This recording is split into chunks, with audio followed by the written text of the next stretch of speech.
नमस्कार, सप्ततारा न्यूजमध्ये आपले स्वागत आहे। न्यूज बुलेटिनमध्ये जाणून घेऊया आजच्या ठळक घडामोडी। सह्याद्री साखर कारखान्याच्या चेअरमनपदी बाळासाहेब पाटील यांची फेरनिवड, व्हाईस चेअरमनपदी कांतीलाल पाटील यांना संधी।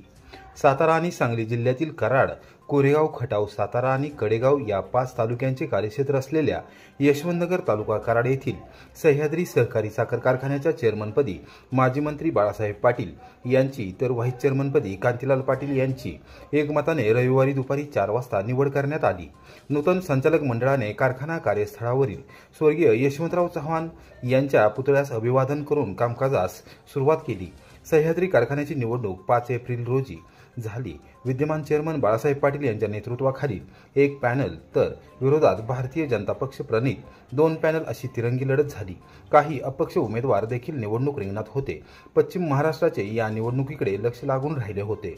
आरोप प्रत्यारोपामुळे ही निवडणूक अत्यंत अटीतटीची आणि रंगतदार झाली। त्यामध्ये बाळासाहेब पाटील यांच्या नेतृत्वाखालील पॅनलने सुमारे 7.5 ते 8 हजार मतांच्या फरकाने एकतर्फी विजय मिळवला। नूतन संचालक मंडळाची बैठक होऊन त्यामध्ये चेअरमनपदी बाळासाहेब पाटील यांची फेरनिवड करण्यात आली।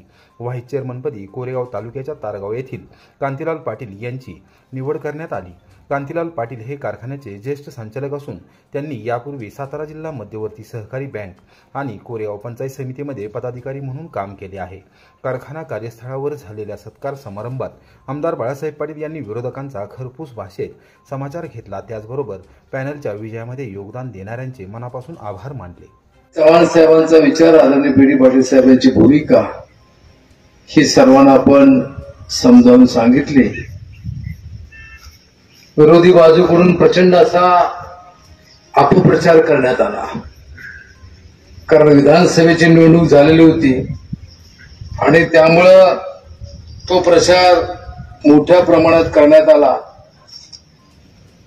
कारखान्याच्या बद्दल काही अपप्रचार करत असताना कर्जाच्या बाबतीमध्ये अपप्रचार करण्यात आला, त्याला आपण समर्पक उत्तर दिली। त्याचप्रमाणे एकंदर कारखान्याच्या इतिहासामध्ये ऊसाची नोंद किती झाली आणि त्याचं उत्पन्न किती मिळालं याची सुद्धा सर्व माहिती आपण दिली। आणि ही सगळी माहिती देत असताना सभासदांनी आपल्यावर विश्वास व्यक्त केला। जवळ 7,500 मतापेक्षा अधिक आणि 8,000च्या पेक्षा अधिक अशा प्रकारचा आपल्या सर्वांनाच या निवडणुकीमध्ये काम करायची संधी मिळाली। अतिशय चांगलं मतदान झालं। विरोधी बाजूकडून अपप्रचार केला, काही खोट्या घोषणा करण्यात आल्या आणि त्याच्यापेक्षा वाईट की जी चव्हाण साहेबांच्या या मतदारसंघामध्ये जी प्रवृत्ती नव्हती ती प्रवृत्ती मोडीस लागली। खालच्या पातळीवर टीका करणे अशा प्रकारची कामं केली, पण आपण त्याला अतिशय चोख अशा प्रकारचं उत्तर या निवडणुकीच्या माध्यमातून दिलं। आपलं कार्यक्षेत्र हे 191 गावचं 5 तालुक्यामध्ये, नंतर काही गावांना महसुली दर्जा प्राप्त झाला, 234 गावं झाली आणि कराड तालुका, कोरेगाव तालुका, खटाव तालुका, सातारा तालुका आणि कडेगाव तालुका आणि जुन्या खानापूर तालुक्यामधली काही गावं ही या सर्व एकंदर कार्यक्षेत्रामध्ये आपल्या होती आणि त्या सर्व गावामध्ये पोहोचणं हे सुद्धा तसं जिकिरीचं काम होतं, पण आपण सर्वांनी चांगली भूमिका घेतली आणि त्यामुळे यश आपल्याला मिळू शकतं। महानुभाव पंथीयांची दक्षिण काशी असलेल्या फलटणमध्ये प्रसिद्ध घोड्याच्या यात्रेचा शुभारंभ। महानुभाव पंथीयांची दक्षिण काशी म्हणून प्रसिद्ध असलेली फलटण नगरीमध्ये घोड्याच्या यात्रेचा शुक्रवारी सकाळी 11 वाजता शुभारंभ करण्यात आला। आमदार सचिन सुधाकर पाटील व जिल्हा नियोजन समितीच्या सदस्या ॲडव्होकेट सौ जिजामाला रणजितसिंह नाईक निंबाळकर यांच्या हस्ते घोड्याच्या यात्रेचे पालखी पूजन व स्थान पूजन करून शुभारंभ करण्यात आला। यावेळी आबासाहेब देवस्थान मंदिर समितीचे ट्रस्टी व मान्यवरांच्या हस्ते आमदार सचिन पाटील व ॲडव्होकेट सौ जिजामाला नाईक निंबाळकर यांचा विशेष सन्मान करण्यात आला। महायुती सरकारच्या शेतकरी हितासाठी महत्त्वपूर्ण निर्णय। सातारा जिल्ह्यात महाबळेश्वरला होणार स्वतंत्र बाजार समिती। मुख्यमंत्री बाजार समिती योजनेअंतर्गत प्रत्येक तालुका स्तरावर नवीन कृषी उत्पन्न बाजार समिती स्थापन करण्याचा महत्त्वपूर्ण निर्णय महायुती सरकारने गुरुवारी सायंकाळी 7:30 वाजता घेतला आहे. राज्यात एकूण 65 बाजार समित्या नव्याने अस्तित्वात येणार असून त्यामध्ये सातारा जिल्ह्यातील महाबळेश्वर बाजार समितीचा समावेश आहे. नवीन महाबळेश्वर प्रकल्पापाठोपाठ आता स्वतंत्र बाजार समिती होणार असल्याने महाबळेश्वरचे महत्त्व आता वाढले आहे. राज्य सरकारच्या सहकार पणन व वस्त्रोद्योग विभागाचे उपसचिव संतोष देशमुख यांच्या स्वाक्षरीने शासन निर्णय जाहीर करण्यात आला आहे. त्यामध्ये महाबळेश्वर तालुक्याचा समावेश आहे. सहकार खाते आणि महसूल विभाग संयुक्तिकरित्या नवीन बाजार समिती अस्तित्वात आणण्यासाठी राज्य सरकारच्या निर्णयाप्रमाणे काम करणार आहे. महाराष्ट्र हे कृषीप्रधान राज्य असून शेतकऱ्यांनी उत्पादित केलेला विविध शेतमाल हा ग्राहकांपर्यंत पोहोचवण्यासाठी व कृषी मालाच्या वितरणासाठी एकाच ठिकाणी सुविधा तसेच सोय व्हावी, तसेच या कामासाठी क्षेत्रनिहाय स्वतंत्र यंत्रणा असावी या उद्देशाने सक्षम विपणन व्यवस्था म्हणून कृषी उत्पन्न बाजार समिती असणे आवश्यक आहे. अशी व्यवस्था नसल्यास शेतकऱ्यांना त्यांचा शेतमाल खाजगी व्यापाऱ्यास विक्री करणे तसेच शेतकऱ्यांना दूरच्या ठिकाणी शेतमाल विक्रीसाठी नेणे आदी बाबींमुळे आर्थिक नुकसान होण्याची शक्यता असते. ही बाब राज्य सरकारच्या निदर्शनास आली होती.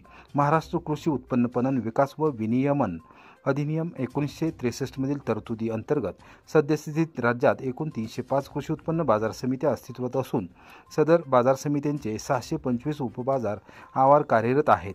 मात्र राज्यातील 68 तालुक्यांमध्ये कृषी उत्पन्न बाजार समिती कार्यरत नसल्याचे निदर्शनास आले होते.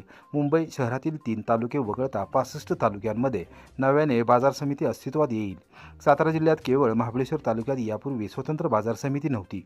त्यामुळे आता महाबळेश्वर येथे स्वतंत्र बाजार समिती अस्तित्वात येऊन तिचा सुमारे 15 एकर क्षेत्राचा बाजार आवार तयार होणार आहे. पर्यटनाबरोबरच शेतमालाला स्वतंत्र बाजारपेठ उपलब्ध होणार असल्याने महाबळेश्वर तालुक्याच्या ग्रामीण भागातील शेतकऱ्यांनी शुक्रवारी सकाळी 11 वाजता एकत्रित येऊन समाधान व्यक्त केले आहे.